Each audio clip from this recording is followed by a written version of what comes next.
Good morning and welcome to a new day of the Design Nuances Edu Series. And the objective of this series, just one second. Yeah, let me share my screen.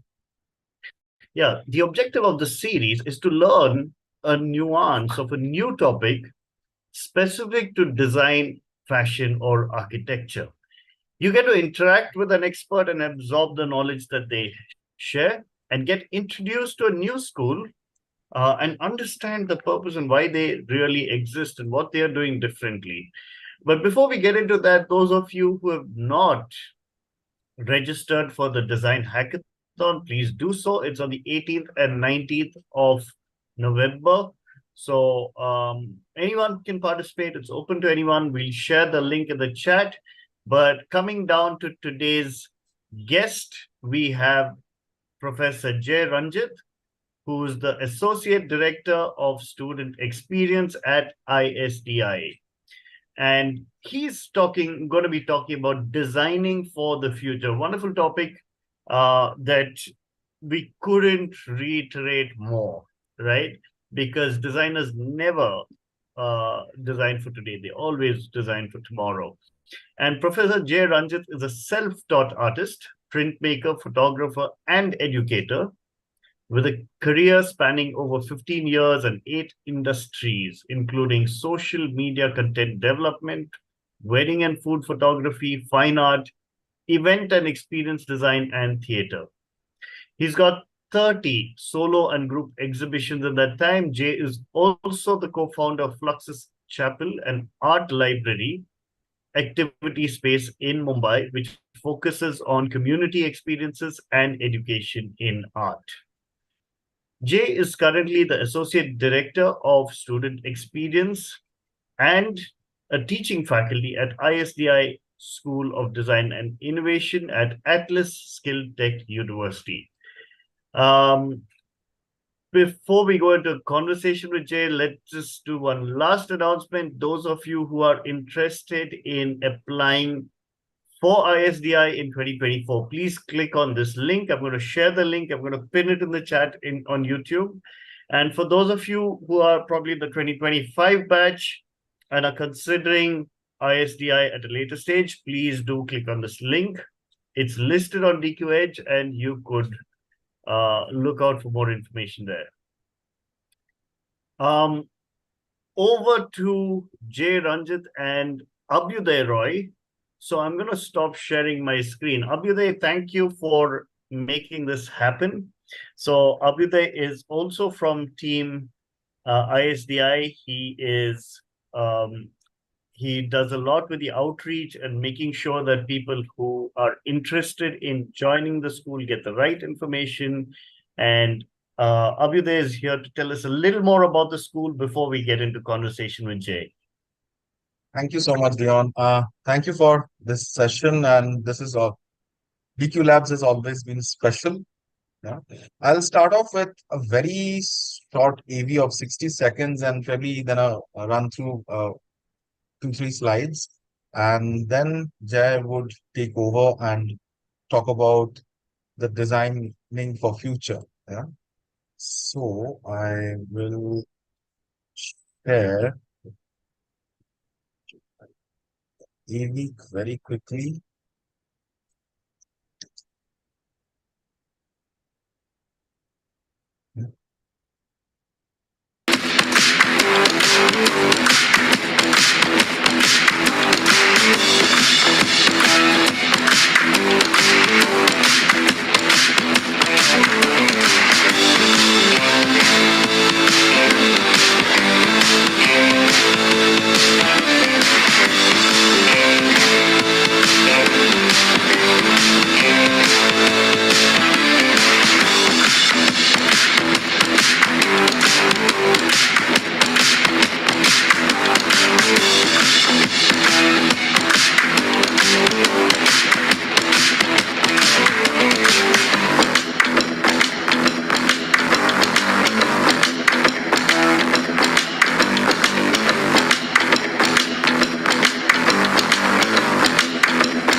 So we are Atlas Skill Tech University, as Dion did introduce us. And under the university, we currently have three schools. So the School of Design, which is ISDI, is our front-running design school and is probably today the country's most uh, coveted design school, right?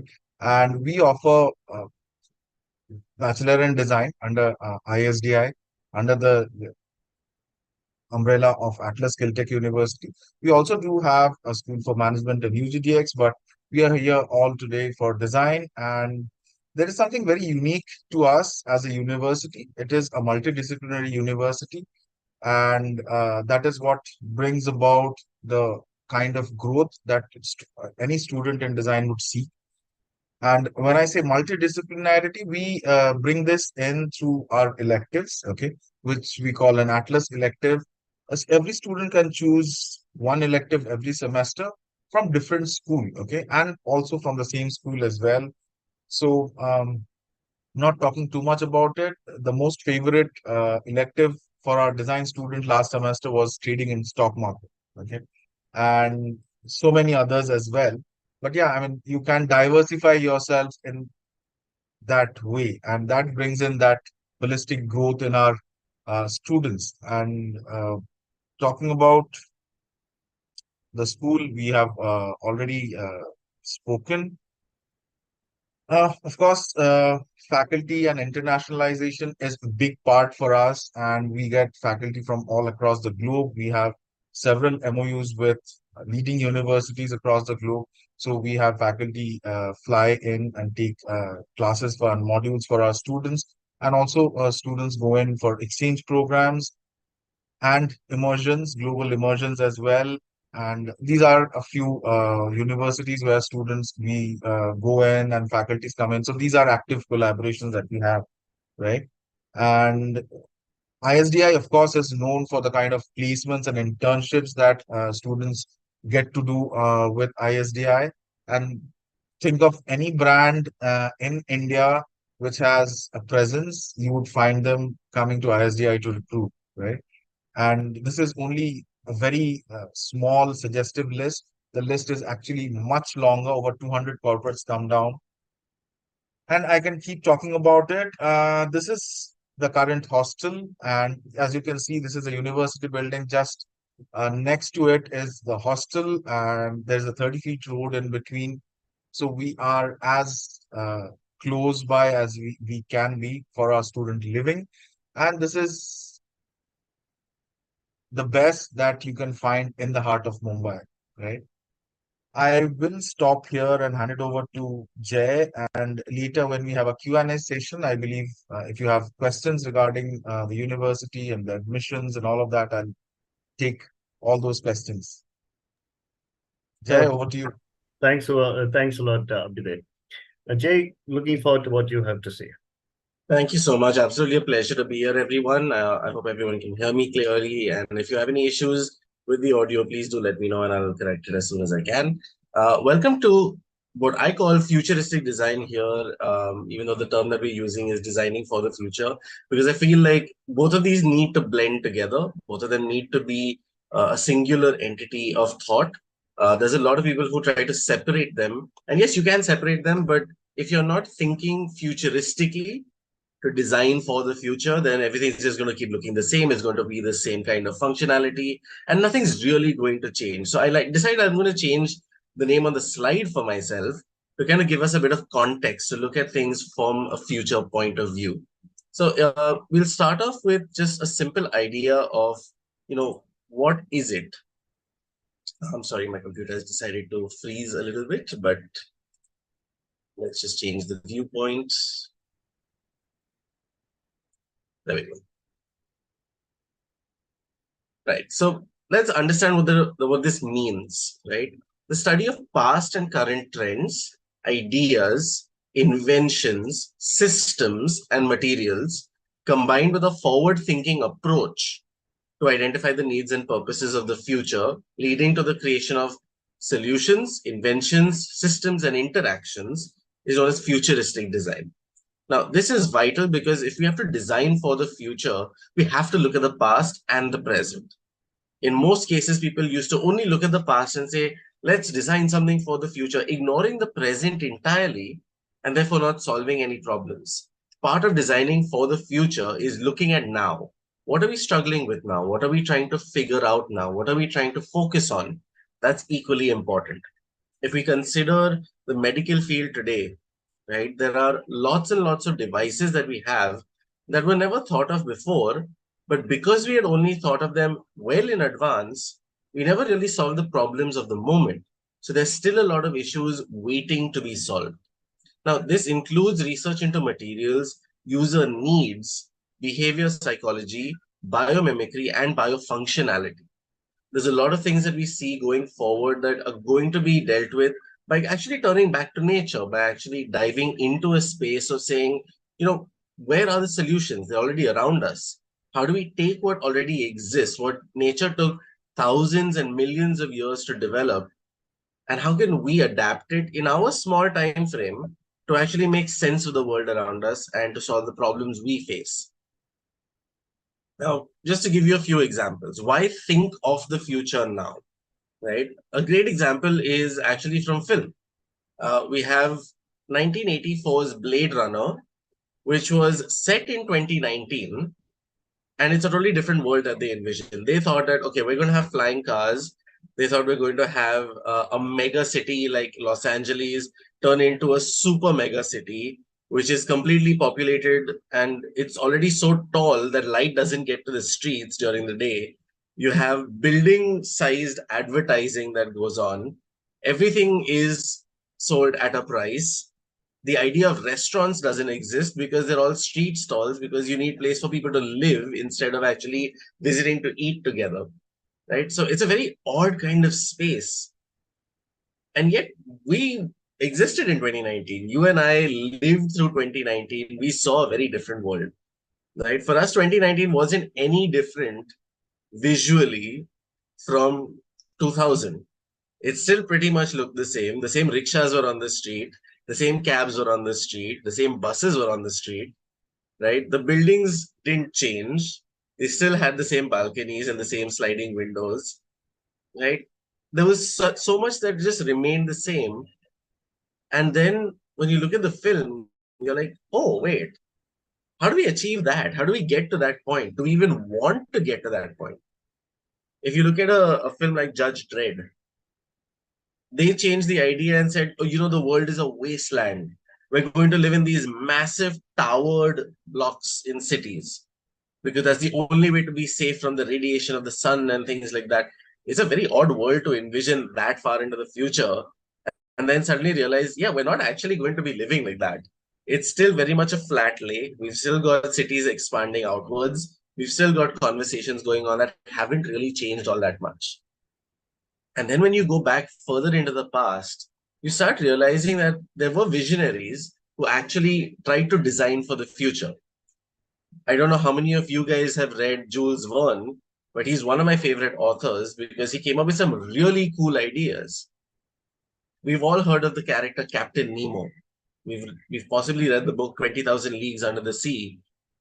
To think that someone could imagine a perpetually powered submarine that could travel the world at high speeds, fully sustaining a crew with food and drink in comfort in that entire time, needing only to surface to recycle air, is a fantastic idea. Especially when you remember that during his time, people were still diving in the ocean using massive diving suits connected to a pipe to go to the surface, and diving bells, where you sat inside of a metal bell and was submerged in a pocket of air to breathe in. So to have someone think that far ahead and say, it's possible, and then try to figure it out bit by bit. From the time it took Jules Verne to think of it to the time we had our first nuclear-powered submarine wasn't that far off. And today we're trying to think even further down the road, saying whatever we have today, how do we extend the lifespan of it and then change it, because sustainability is the thing that we need. Tomorrow is already here. We have to think of it now, because tomorrow is not really that many years away. But a changing world has changing needs, and we have to think how everything's evolving, right? We've all experienced October heat. We all know what October heats are like. But just think about it. The start of October this year wasn't that hot. In fact, it was still raining in some parts. It was still quite cool. And it's only now, in the first week of November, that we're really facing heat, that we're melting in our homes. And we're like, I don't want to go outside. But that never used to happen. So if we think about what's going on today, if we see the trends, if we see the changes coming through, we can actually start developing new ideas and new outcomes that are more important towards those changes rather than just a whim and a fancy. If you plan for the future with the resources you have today, you can manage things much, much better. Do we need to use that much oil? Do we need to use that many things? Do we need to use all of these expensive materials to make life better? Perhaps not. When we think about the electrification process of the world and how we're moving towards EVs and how we're moving towards renewable energy, everyone had this great drive. Yes, let's do it, let's do it, let's do it. I am a proponent of it, but we still need to get to a point where it's viable. In the US right now, they're facing a massive challenge. They want everyone to switch to EVs, but the power grids themselves can't sustain EVs.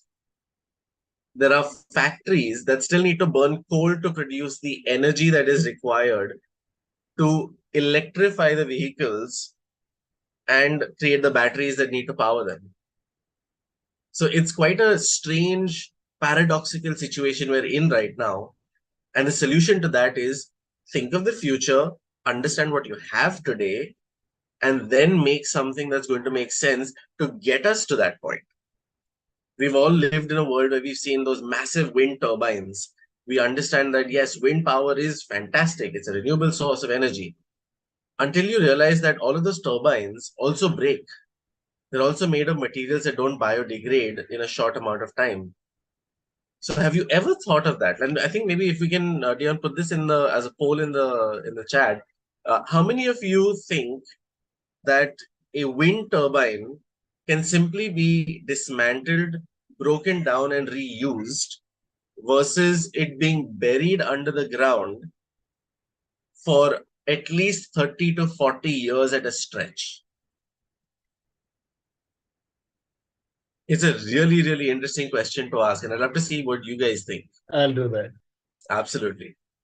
But while we're doing that, let's move forward a little bit, right? What are the areas that you can think of to actually consider for future design, for designing and changing the nature of things, right? I've created a big list here on the slides, and I'm sure all of you can see it.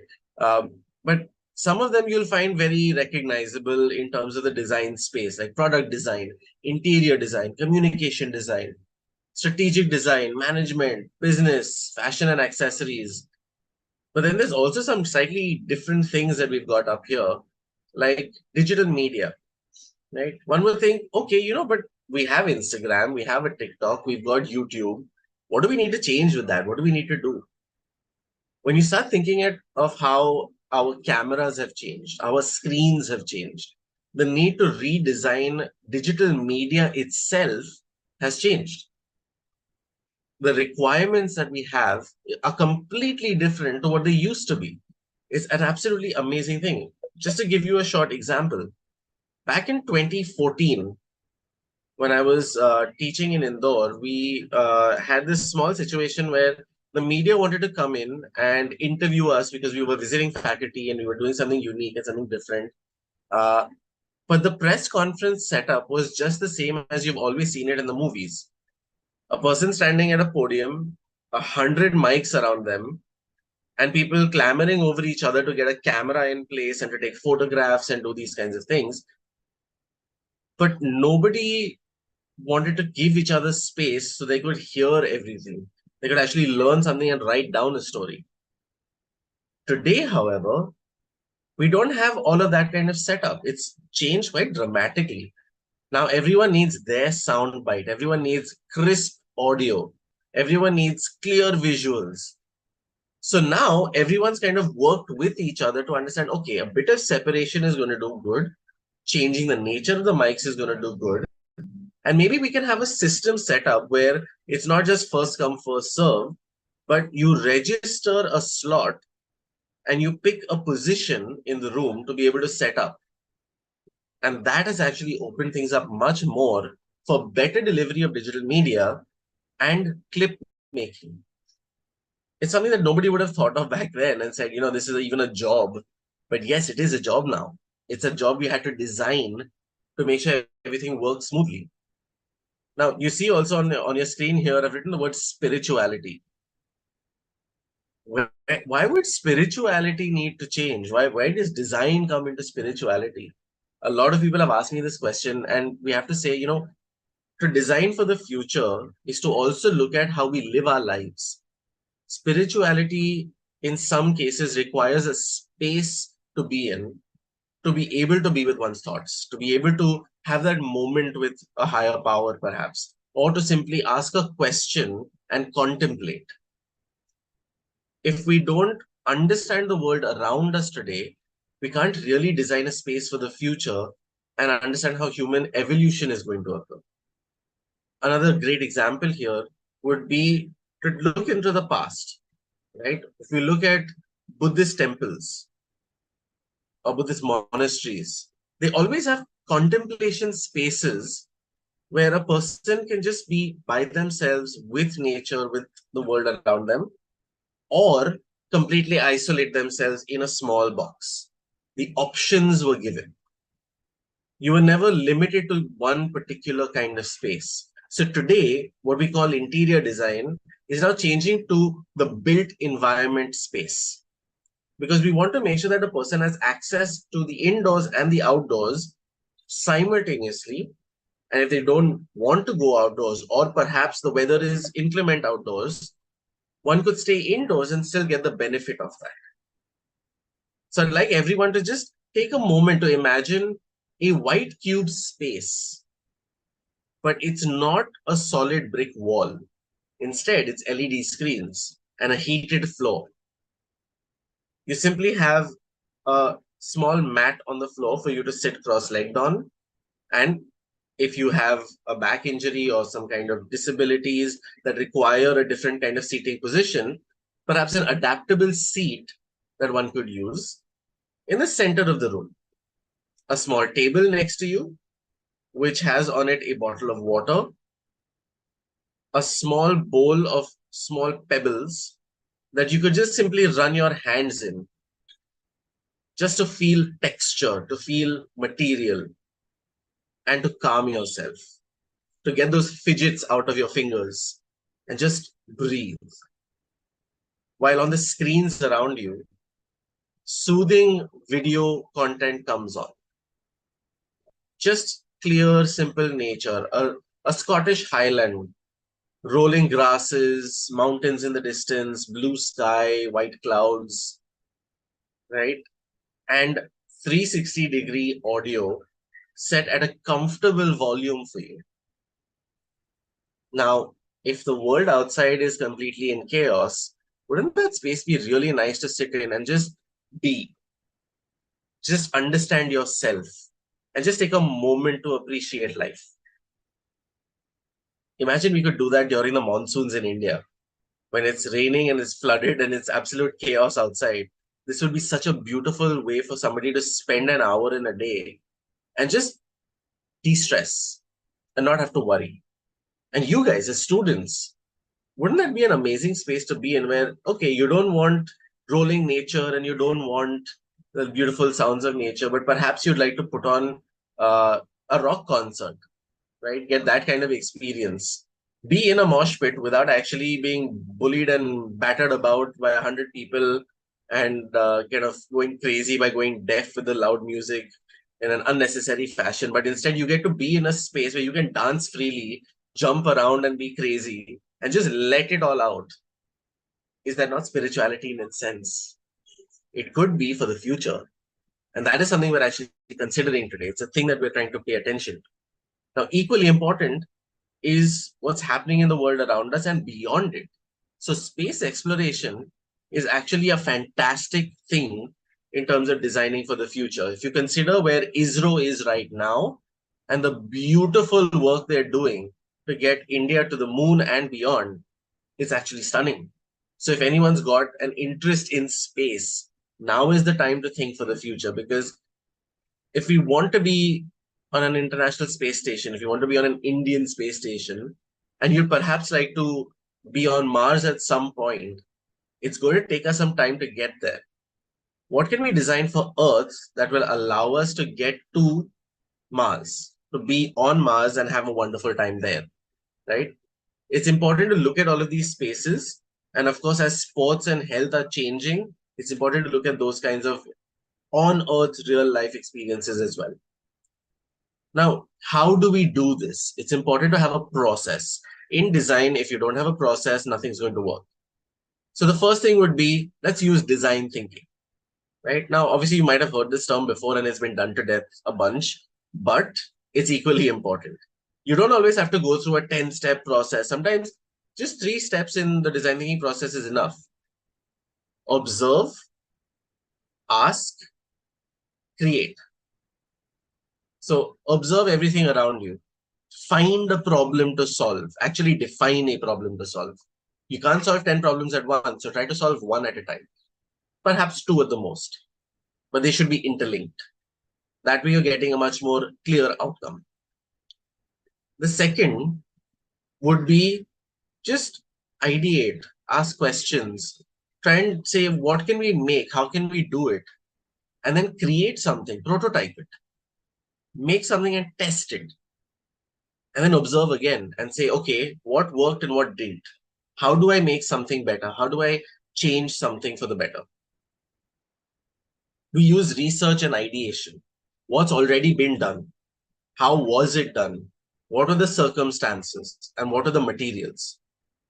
Today, what are we doing? What changes have been made? What are the new materials that we have in hand? And where are the gaps? And then for the future, what could we be doing? What kind of things do we need? And how should we get there? This is the stage where you can be as impossible as you like. There's no such thing as a bad idea at that point. It's a matter of putting the idea out there and then testing it. When you get your information back, that's when you make your redefined parameters, your changes, your narrowing down to an idea. You look at resource management. What do I have with me that I can use? And this, my dear students, is where time comes in as a resource. Just because I want to design something for 2050 doesn't mean I should take another 20 years to design it. If I can start working on it and say, within 2 years' time, I'd like to have a solution that's viable, then we should stick to that 2-year time limit, because after 2 years, the problem is going to change. The need is going to change. Then we come to prototyping, testing, and refinement. You must try to use whatever you can to make simple models. A paper model is absolutely fantastic. It's wonderful. I have this little X-Acto knife here. I don't know if you can see it. This X-Acto knife is one of my favorite tools because I simply get to manipulate paper with it and make something, test something out, experiment. Once I have my results from that, then I refine it. I go up a notch, make something more functional, make something more aesthetic, and then develop something that's actually going to make sense for the time we're going to use it in. And of course, then comes the deployment. If I have to release it to the public, it needs to be something they can get on board with. It shouldn't be something that they can't relate to. If you don't have an audience that connects with you, the product, the service, or the idea is redundant. It could sit on a shelf for the next 20 years until someone rediscovers it and finds a better way to market it. So remember that when it comes to deployment, you're not working by yourself, you're working with a team. But how is that team going to change? What's going to be different? That's equally important. So here's some visual examples now to round off our conversation in terms of what does designing for the future mean? We already know that pod living exists, but what if you also needed to shower and change? What if you needed a place to work and simply isolate yourself on a business trip? We all have meetings to attend to. We all have things to do. Perhaps you have an examination that's going to be a 3-hour exam, and you need some space to prep for it. How many of us have actually stood in a corridor outside the classroom? I think Dion and can attest to that, Abhyuday, as well. We've all stood in the corridor outside the exam room, cramming books into our faces and having a conversation with each other. But we couldn't remember anything because there was so much noise and so much chaos around us. So if you look at the sleep box idea, what if that was there for students in a school? People could go in 30 minutes at a time, get a quick power nap, have a snack, sit down and read through the material for another half hour, come back out and be ready for an examination. Oh my, what a wonderful thought. I would have loved to have had that. But it took someone else to think of a business person. And then my students, in fact, pointed this out to me when I showed them this idea in class. They were like, "So why can't we have this?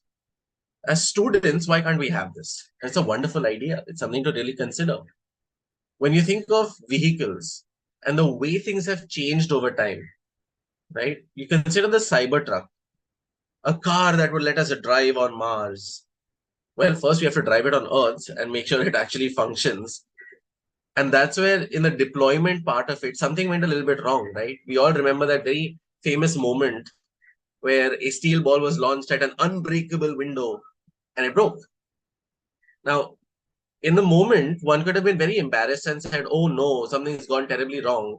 But instead, they took it in their stride and they said, "Okay, we've got something to work on. Something's clearly gone wrong here. Let's make sure that we get it right when you're buying the car." It's a simple thing, but it goes a long way. And if you look at the bottom left of your screen here, imagine living in the ocean. We've got constant reminders that the ocean levels are rising, that water is going to be coming in and taking over the land that we have reclaimed in many places. Well, okay, let's adapt to it. How do we break up the currents of the water so that the building doesn't get damaged without damaging the current that actually services the entire ecosystem? It's a very, very important thing. We're constantly building coastal roads and bridges and changing the way that nature functions. What if we could adapt to it to let nature also thrive? If nature thrives, so do we, right? Now, if you look at the center of the screen here, we're all familiar with Apple Watches and we're familiar with Fitbits and all of these smart watches that give us a lot of information. And that was a great example of how somebody said, what do we need right now that doesn't exist that we can continue to use into the future and adapt? They said, we all wear watches. In the hospital, we wear monitors. Why can't we do both as one? It's a simple idea. Let's figure it out, right? If you look on the left, the idea of a drone ambulance. How many of us have seen an ambulance stuck in traffic and had our hearts break? Thinking, oh my, I really hope I'm never the one in an ambulance in this kind of traffic. It's a terrible thing to see. We also know that there are air ambulances. We have helicopters that service spaces. But a helicopter can't land in the middle of a street, especially in an urban environment. There's just no space for it. It's not safe. Well, what if we could have a drone design that would fit on a street, the size of a car, the size of a regular ambulance, right? These are simple ideas, but we're thinking of now to be able to make it for tomorrow to make sure it services the years after. We want to make lasting designs. At the bottom right, you can see a wonderful housing system. This thing is a fully off-the-grid house serviced by renewable solar energy. It has its own composting. It has its own electrification grid. It's made from material that was found in nature. It's only the bars that create the structure that were polished wood that were produced. Everything else is just from nature and processed from nature. There is nothing in excess. It's called a waste home because pretty much every bit of waste you produce gets reused in the home in some way, shape, or form. It's an amazing idea, right? The Honda bike on your left at the bottom is a futuristic design to rethink how we're actually sitting and riding bikes. I don't know how many of you have ever sat on a bike and actually ridden for a while. Your back starts hurting, your legs start hurting. It's quite tiring. So, what if we were to make it more comfortable and do an easy ride in a different way, right? Create a hybrid kind of thing. But of course, the other thing to consider is prosthetics. People have injuries, people have disabilities, people have needs and requirements. As someone with bad knees, I can tell you, oh, prosthetics are a great help. They help actually change function, they change how you move, they change how you do things. But I still have all my limbs and I can still just get something that is assistive in nature. There are others who require complete limb attachments. Why must they look odd? Why must they look like a broken machine? Why can't we try to get more aesthetically pleasing and systemically functional things that we can put into place so that a person can actually be proud of walking around without a limp? Why must they be forced to suffer? We want to change this going forward. Let's make life better and more comfortable for them. We've already done that in many places by swapping materials out. So today we have carbon fiber legs, carbon fiber arms, robotic arms that clip on in a comfortable manner, and you don't have to wear a full sling around your body and counterweight it and do all those things. They simply are designed for the actual grip of the arm for that person. They're customizable and they're wonderful to use. So just keep in mind that as we go forward, even simple things like playing games, underwater exploration, plastic waste collection, these are all ideas that we can actually bring into the whole position, right? The Stiga table that you see on the right is a concept table where it actually records your volleys while you're playing table tennis and tells you how you can better your performance. It explains to you what kind of trajectory to map and what to hit so that you aren't losing points left, right, and center, but you're actually improving your game. It's also a great interface that tells you your score. So there's nobody fighting over a score and saying, no, no, it was 10-11 and no, no, it was 5-2 and things like that. You absolutely know what's going on and you don't need anything else.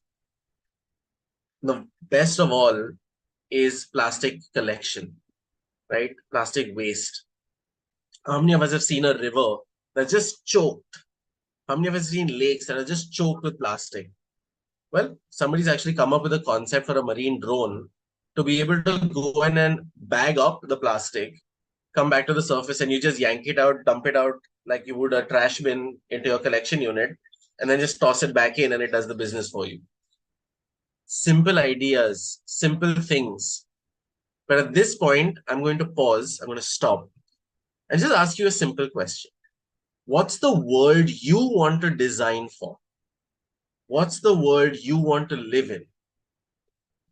And if you're going into design, how are you going to get there? With that, Leon, thank you so much for the time that you've afforded me here. It's back over to you guys for the question and answer portion. And I hope everyone has had a great time. I hope everyone's enjoyed my little 2 cents into this world of designing for the future with futuristic design. And I hope that this has helped you kind of open your mind up to a process of thinking as we go forward. All right, thanks, Ajay. It's been super, very, very simplified, a complex phenomenon, simplified and put across very well. I thought that was great.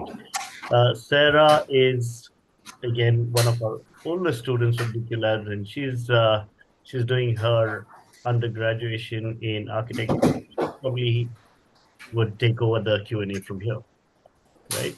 But I'll pitch in as well. Yeah, just to start off, you mentioned how there's a certain amount of present and past involved in creating the future, right? So, how much of your energy, like let's say you have 100% energy to put into a project, how much should be in research and how much should be in creation? I would say 100% in both, but at the same time. Most people like to separate their mind into two parts to say, I will focus on research with one part of my mind, I will focus on the creation with the other part. They have to be blended together. If you're not researching and thinking of the creation portion of it simultaneously, then the research means nothing because you're just then collecting knowledge and information and doing nothing with it. So if I have to create a box, right, I will research templates of boxes, but in my mind, I will also, in a three-dimensional format, visualize how I would take a template and fold it into a box. So I'm not just looking at the template and making notes of, oh, these are the measurements and this is the height and the shape. But I'm actually saying, okay, if I've got a bunch of hexagons here and a bunch of pentagons here, how would it actually fold together and become something? Do I have the skill necessary to even make this right now? Or do I need to pay more attention to my research in terms of the technique now in order to be able to make it going forward? So to me, it's 100% together, not separated. Okay. There's a few other questions. Sure. So right now, what we see is like most of the world works on mass production. So even if a design idea is good, but it can't be mass produced, do you think it's still a valuable design?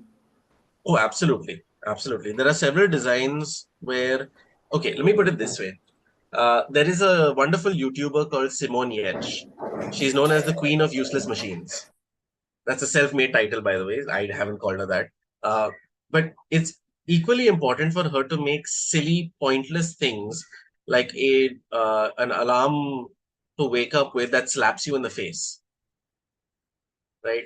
Because all of us have had that idea. What if someone just like whacked me in the face and I woke up? It's definitely a thing that many of us have thought of, right? Or perhaps a popcorn feeding machine. Because who wants to get their hands dirty when they're watching a film and putting their hand in salted or caramel popcorn or the cheese popcorn and stuff? And then you want to also touch your phone, you want to look at other things, you want to talk to people. If a simple, silly thing is not thought of, then good things don't happen. If you don't put some time and effort into making something that may not satisfy someone on a mass scale, it still needs to happen because there are people who still have very specific needs. There are still people who have very specific requirements, and there are still problems that need solving, no matter how big or small the situation is, right? When we think of something like dental floss, in India, most people don't use dental floss. We don't even know what dental floss is. But somebody adapted dental floss into a toothpick and found a way to mass produce it so that everyone uses the thing. So an idea can exist by itself. It's up to us to find a way to bring it into the mainstream. So when I was talking about, you know, design, prototype, test, that's where it comes in. Because there's always a way to get it to that scale. And sometimes when you don't need it to be at that scale, it's absolutely fine. Right? There's only a limited number of water parks in the world. So do we need to mass produce piping at that size and scale just because there's a few water parks? No, we need to make it custom made to their requirements and rather do that better than just go ahead and make a bunch of fiberglass pipes and just leave them to rot in the sun and melt and become potentially dangerous for people, right? So there's always opportunity, there's always purpose, there's always need. It's up to us to define how we're going to do that. So just branching off of that, how would you decide like how to get your product to the right people? Like what is, suppose I have a design ready right now, but I don't know how to get it to the right person. So how would you suggest I start off that process? Right, that's a great question. Number one is talk to people, right? Visit as many conventions as you can. Visit as many, uh, you know, interactive spaces that there are. Talk to people and just get their opinion on what you've designed already. First of all, get feedback. Now, once you have all that feedback and you have a refined product, start doing the legwork. People try to do things very quick and easy, but you have to pick up a phone and call someone. You have to go to a business person and say, you know what, I have an idea. I've got everything sorted out. I just need your support to reach your audience. When we think of a Shark Tank, that's the whole idea behind Shark Tank as a show, right? People have the idea, people have the designs, people have everything ready to go. They just don't have an audience. So what do? You network. You find the people who do have the audience. You use their channels to get your work out there. At the same time, use your social media. Create your own website. A good website goes a long way. have demos of your product online, have videos on YouTube, right? Think of where people are watching and then put things in front of them there. That's the best way to do it. Talk to gaming companies who create app games, right? And say, okay, I'd like to have my advertisement put into that game every time somebody beats a level. Right? So between the two levels that they have to actually tackle, like we all play those bubble popper games and we play those like Candy Crush type games and stuff like that. We see ads popping up constantly. They're video ads. So if I have a great product, why not put it in there? If people are already addicted to the phone, we don't have to make the addiction any worse, but we can certainly use that channel to redirect them and say, okay, get distracted from the game a little bit and look at something that might help you. Yeah, subversive marketing needs to be done very specifically. A lot of psychology goes into it, but if it's done well, it's really impactful. Jay, if I could add something here, Sure. you know, also I think marketing, a lot of designers don't really go out there and, to market themselves or their design. And I think that's a very important uh, aspect, you know, and this is something I keep talking to parents about. I mean, specifically, I find the students at ISD are very entrepreneurial, right? And probably because of, you know, the um, the spirit of Mumbai. I don't know whether it's the spirit of Mumbai. I don't know whether it's the subjects that you'll offer, but I found that very unique. When I interacted with our past students there, and I think that it boils down because marketing also is a very sensitive thing. It's a sensitive play between selling yourself and actually trying to get the idea out and trying to get people to use it. But I think that's very important as a tool, that as a skill that designers Absolutely. probably. Absolutely. Yeah. So storytelling is the core of it. If and something that we do at SD, in fact, is we guide students on storytelling. We help them understand you can't just design a product and sit there. You have to be able to take it to the audience. You have to be able to take it to people and actually turn it into something vital and usable by actually telling the story of it. So even our fashion design students, when they come up with a line of clothing, it's not just pretty sketches and beautiful garments. They actually have a story behind it because they've done research and they want to tell you about it. That's why fashion communication and styling comes in as a course, because it trains you to be able to create the digital media that you need to give people, and they become the conduits. So there's always somebody there whose job it is to tell your story. If you can tell them your story well, they'll tell your story for you in a better manner on a larger scale. So again, it comes down to networking, it comes down to talking to people, understanding mindsets, and like Dion said, like having that spirit in place and understanding what that's like, it changes everything. I think we have a sleepy audience this week. We don't have any questions from them. But I have one last question. Sure, sure. So let's say I've never dabbled in design before. I'm completely, entirely new to this. Is there a chance that I may not have a talent for it, but I can still, like, I have an interest? Can I still try design? Oh, absolutely. I mean, to me, everyone is a designer in some way. Right? We all solve problems. We all attempt to change our lives. We all try to do something different. That's exactly what a designer does. Um, some people, yes, have an innate talent for design. Some people have a very natural perspective to design. Some people don't. And if you don't, it's not the end of the world. These are all skills that can be learned. And over time, as you build your knowledge base, as you dive into it and actually teach yourself a lot of things, you start seeing things a different way and developing a way of working, right? There might also be very specific things you find that you actually have a talent in. So for example, if I have a talent in photography, not necessarily design, but just photography, right? I can learn design skills to deliver my photography better, to change how I'm doing my photography. We constantly tell students this, that it doesn't matter what you study in design. At the end of the day, what you're learning is a process, you're learning techniques, and you're learning tools. How you apply them is entirely up to you. So you could have studied product design, but when a strategic design management problem crops up, you can still solve it by just understanding what the problem is and finding a process to apply to it. You could be a fashion design student who suddenly is facing an interior design problem, right?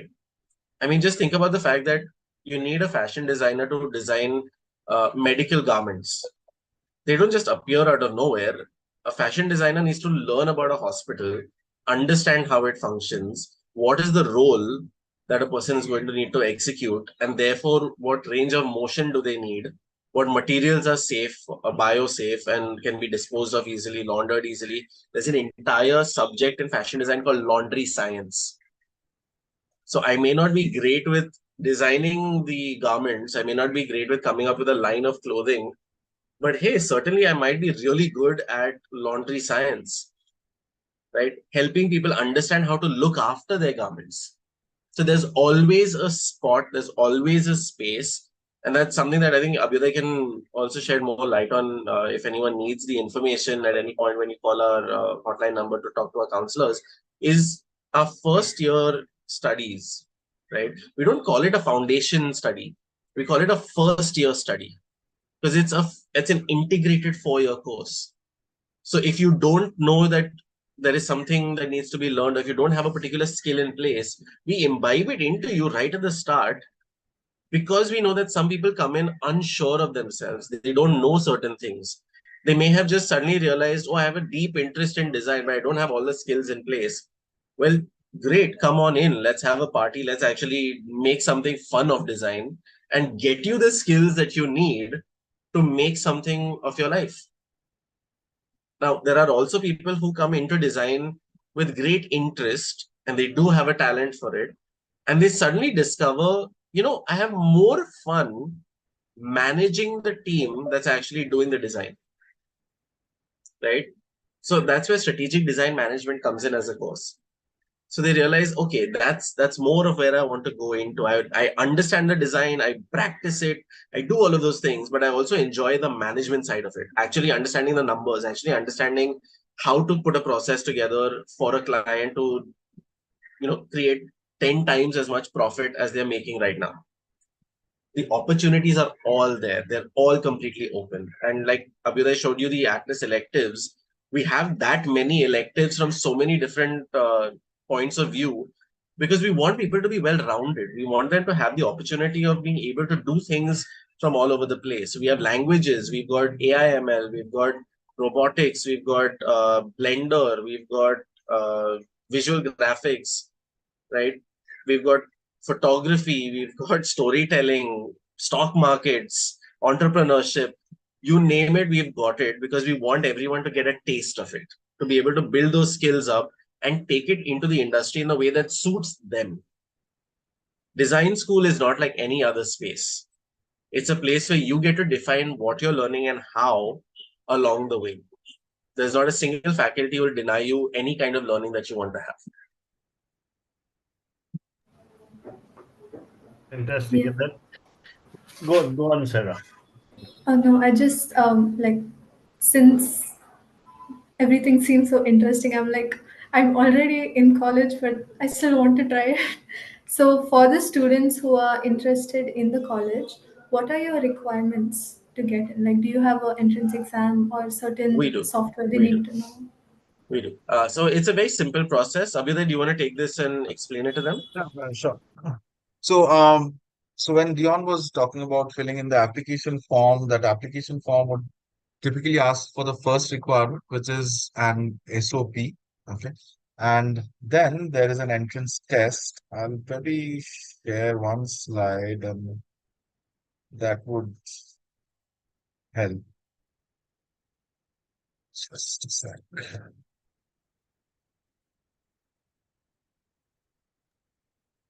So the entrance is called ISDI Challenge, and ISDI Challenge is what these 4 steps are. The first one, of course, is filling in the application, and it would also require you to write your SOP along with the application. And once you are done with your application, the whole process is online. You can do it either way. You can either first attempt the design aptitude test, or you can upload your portfolio.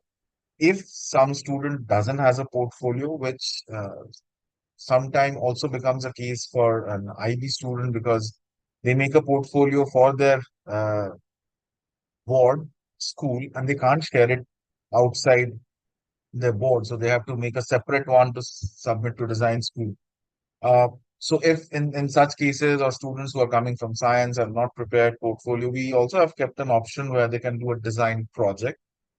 And so you can do a portfolio or a design project and then attempt the design aptitude test, or either way, do the DAT first and then the portfolio or design project. You need to do only one, either a portfolio or a design project. And then once you're done with these two steps, you'll be called in for a virtual interview, which will be on Zoom, like we are all today on Zoom, and all of you are on YouTube.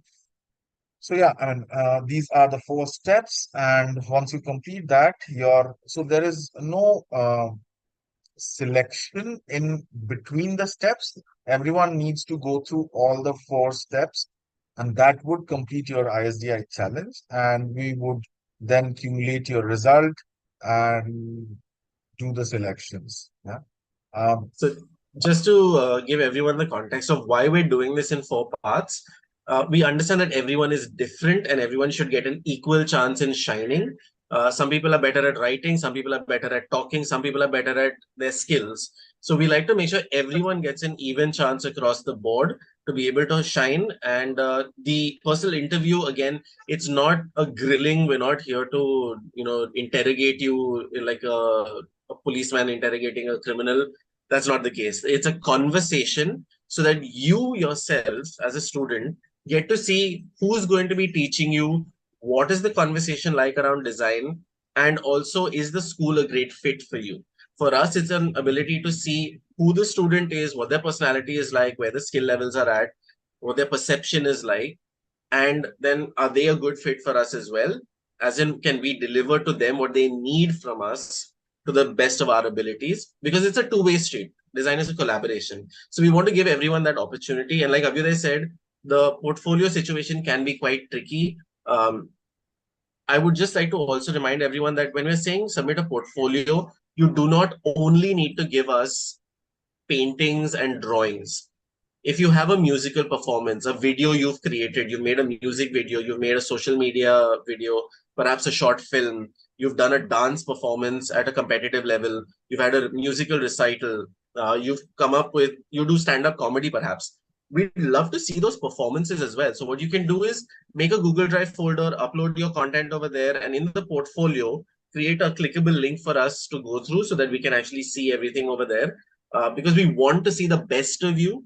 We don't want to just see a version of you. We want to see all of it. With the design aptitude test as well, it has four different parts. It's a 1 hour digital interaction. So once you start, you must complete it in one shot. But the beauty of it is also, if you're unsure about an answer on a particular page, you get to change it before you go to the next page before it's locked in. So you don't have to necessarily just take a wild guess. You can think, you can make a choice and be like, okay, this is what I'm going with. I'm done with this page. Now I'll move to the next. So it looks at your analytical skills, your reasoning skills, your logic skills, and your storytelling skills in a very fun, simple manner. We don't want this to be an entrance exam, right? That's why it's called the SD challenge. We've made it fun because you're getting into design school. You should have a bit of fun getting into design school as well. Why should it be stressful, right? We all love doing these interviews. We line them up a lot at a time to make sure that but we give everyone equal amounts of time. So nobody is getting cut off. Nobody is being given any special preferential treatment. Everyone's going through the same exact process and the opportunity is there. If you don't have a design portfolio, the design project is looked at equal measure to the portfolio. They're both scored at the same level. So no biases, no wiping anyone off a slate unnecessarily. Everyone gets a fair shot. Everyone gets to come in and participate. And yeah, if you guys are ever in Mumbai, come down, check out the university, see what we do, and have a conversation with us. We're always open to that. Just to add to what Jay mentioned about the design aptitude test, uh, if you're not sure of any question, you can attempt it as well because we don't believe in a negative marking. So you would not be penalized for your little bit of guesswork. Yeah. Then that's very important. All right. On these lines, Jay and Abhyuday, thank you so much. It's been a pleasure having you here. Wonderful to hear about your school, about the topic, about the future of design, and how a designer can use their skills to plan for the future. Fantastic. Sarah, thank you so much for asking those questions. Very good questions you asked. And everyone, enjoy the rest of your day. Thank Bye, you so much, everyone. Dion. Thank you so Thank you, much. Sarah. Thanks a lot. If you guys can hold on Thank one you.